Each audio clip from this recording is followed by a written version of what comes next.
Hello, welcome to the Silly Billy podcast. In today's episode, we will be talking about my movie expressions. But yeah, let's just jump right into today's episode. This is segment 1. How does your product use or change conventions, and how does it represent social groups? My film Expressions is about a girl named Promise who was born without a string, which represents the emotional connection between her and her relationships and all of her feelings in general.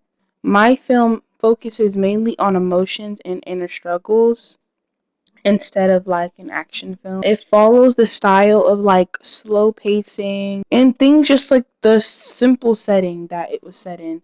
So, how it was set in a house. Very simple, modern, nothing like out of the ordinary. I stopped myself from using a lot of dialogue. So, there wasn't a lot of actual like talking in the film. Most of it was voiceovers, like inner monologue instead of outer dialogue. So it wasn't a lot of talking, a lot of like, in your head. I also used symbolism with the string and the pancakes. I didn't really get to add a lot of what I wanted to add in this movie simply because of the time mark. So from what I have added, I feel like that uses a lot of symbolism with the string and the pancake. It just shows the connection and effort. My film really focuses on emotional disconnection. I didn't label my character with anything like specific because I wanted her to be less of a stereotype and just feel more like real towards the audience. So something that most people can relate to. In my opinion, I feel like a lot of people can relate to this feeling of not knowing how to express yourself or not even knowing how you feel. So that's why I made sure not to label her with any kind of specific condition, just Promise being Promise with her struggles and all that. I feel like this film could connect with people who are struggling to find themselves or with any person that is struggling with the feeling of being understood, especially by your peers or just by any other age group or just any other human being in general. Okay, this is segment 2. How does your product engage with audiences and how would it be distributed as a real media text?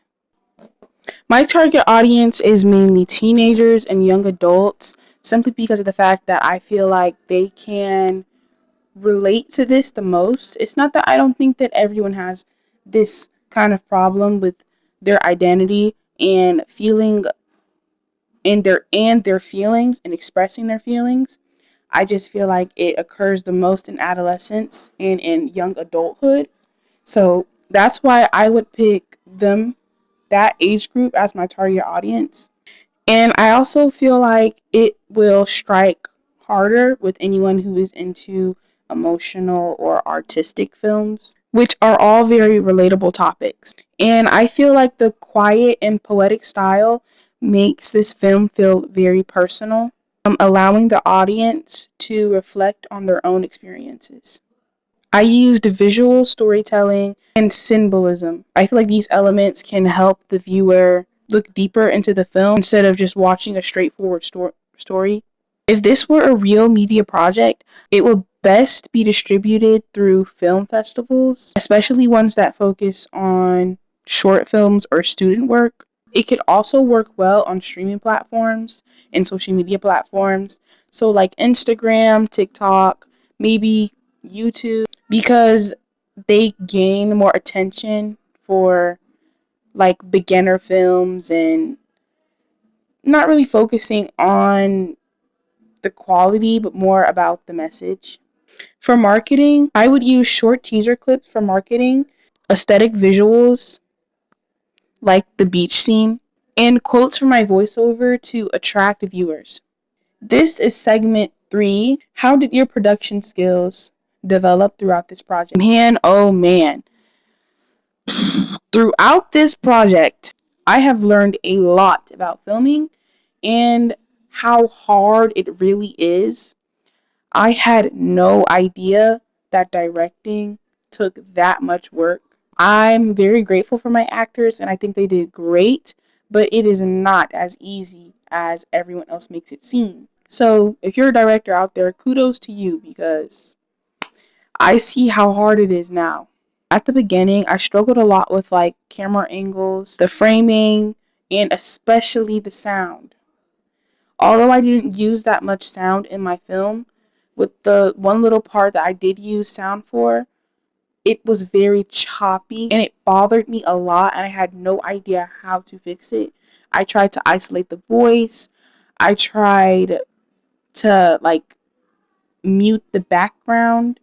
I was going to use a mic at first, but it just didn't look right. So it definitely takes a lot more than what you think you would need to film. But one of the biggest things I probably overcame was being patient and flexible.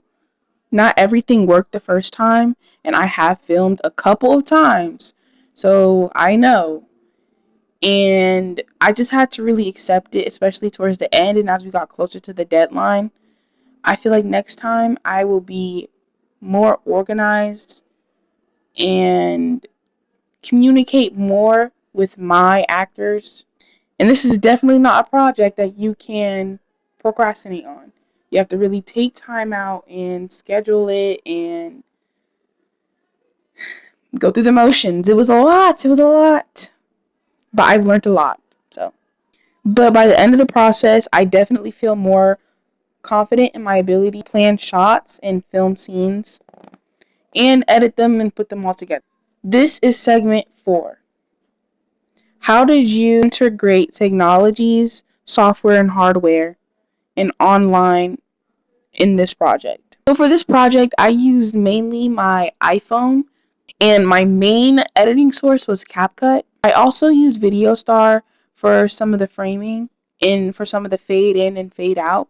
CapCut helped me put everything all together. I used CapCut for the fonts and I used CapCut for like it wasn't really a fade, it was like a mix, like a mixing in the film that made it kind of like made the scenes blend into each other, which I really needed because I had to cut out a lot of like scenes because the scenes were too long, and I ended up using CapCut the most to like blend those scenes in so it didn't look choppy and it was like jumping from scene to scene to scene. So I also use CapCut for my auto editing, so for all of my voiceovers, and I used it to extract autos from YouTube and add them in and like fade the autos in and out. CapCut did a lot of that for me. Well, I used CapCut to do a lot of that. CapCut definitely made it easier for me to control my timing. I originally tried to make my movie on iMovie, and I don't know, I feel like iMovie just wasn't like, it's not as up to date as CapCut is. CapCut has so many more features than iMovie. iMovie's just a little outdated. CapCut was really helpful to also because it helped me experiment with a lot of different sounds and a lot of different transitions. I also use this other sound app. I'm just gonna put it right here because I forgot the name of it, but it was like soundboard, sound clip. They had a lot of non-copywritten music, and originally I didn't even know what copyright meant.